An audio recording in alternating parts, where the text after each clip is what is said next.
નમસ્કાર મિત્રો, સ્વાગત છે તમારું અમારી યુટ્યુબ ચેનલ વિહત રામ 2020 એક સમયની વાત છે. ગુજરાતના એક નાના અને શાંત ગામમાં લોકો ખૂબ જ શાંતિથી રહેતા હતા. ગામ હરિયાળું હતું, નદીનું પાણી મીઠું હતું અને લોકો સવાર સાંજ ભગવાનની ભક્તિ કરતા હતા. આ ગામમાં એક ગરીબ પણ ખૂબ જ ભક્તિમાન સ્ત્રી રહેતી હતી. તેનું નામ હતું કાંતાબા. કાંતાબા દરરોજ સવારમાં વહેલા ઉઠીને ચામુંડા માતાજીની પૂજા કરતી. તેના ઘરમાં બહુ સંપત્તિ નહોતી, પણ દિલમાં બહુ શ્રદ્ધા હતી. દરરોજ તે કહેતી, હે માં ચામુંડા, મને કંઈ નહીં જોઈએ, બસ તમારું આશીર્વાદ જ જોઈએ.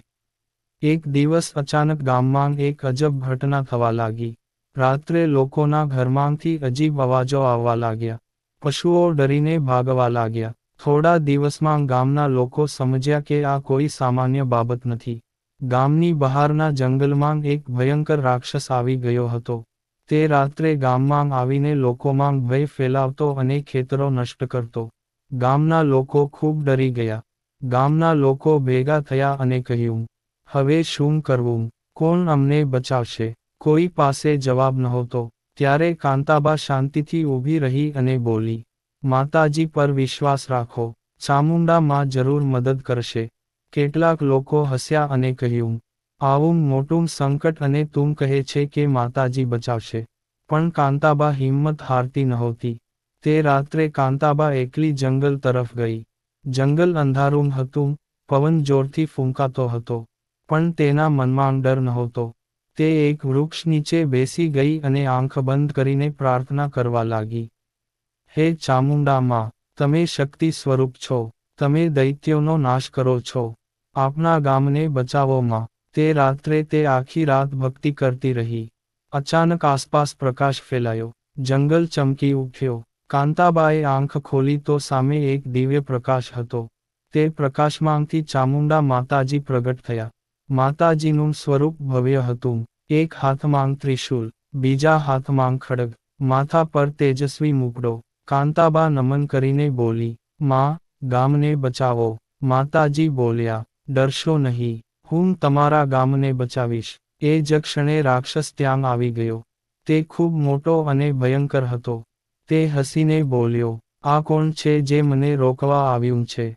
માતાજીએ શાંત અવાજમાં કહ્યું, અહંકાર તારો અંત લાવશે. માતાજી અને રાક્ષસ વચ્ચે ભયંકર યુદ્ધ શરૂ થયું. રાક્ષસ આગ ફેંકતો હતો. માતાજી ત્રિશૂલથી તેને રોકતા હતા. જંગલમાં વીજળી જેવી ચમક થવા લાગી. દરેક પ્રહાર સાથે ધરતી કંપી ઉઠતી હતી. રાક્ષસ ગુસ્સે થઈ ગયો અને વધુ શક્તિથી હુમલો કર્યો.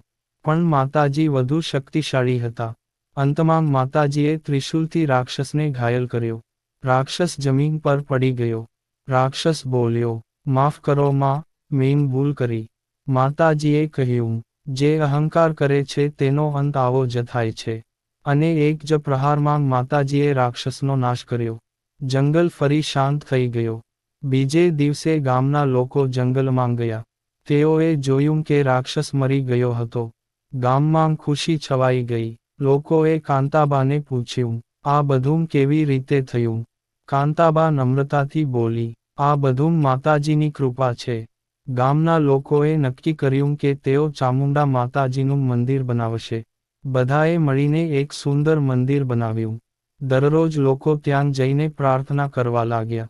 ગામના લોકો કાંતાબાનો ખૂબ સન્માન કરવા લાગ્યા.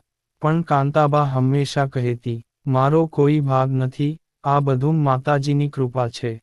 આ વાર્તા આપણને શીખવે છે, સાચી ભક્તિમાં બહુ શક્તિ હોય છે. મુશ્કેલીમાં ભગવાનને યાદ કરવું જોઈએ. અહંકારનો અંત ખરાબ જ હોય છે. શ્રદ્ધા રાખનારને ક્યારેય નિરાશા નથી થતી. હે ચામુંડા માં, અમને હંમેશા સાચો રસ્તો બતાવો. અમારા જીવનમાંથી ડર અને દુઃખ દૂર કરો. અને અમને હંમેશા તમારી કૃપા આપો.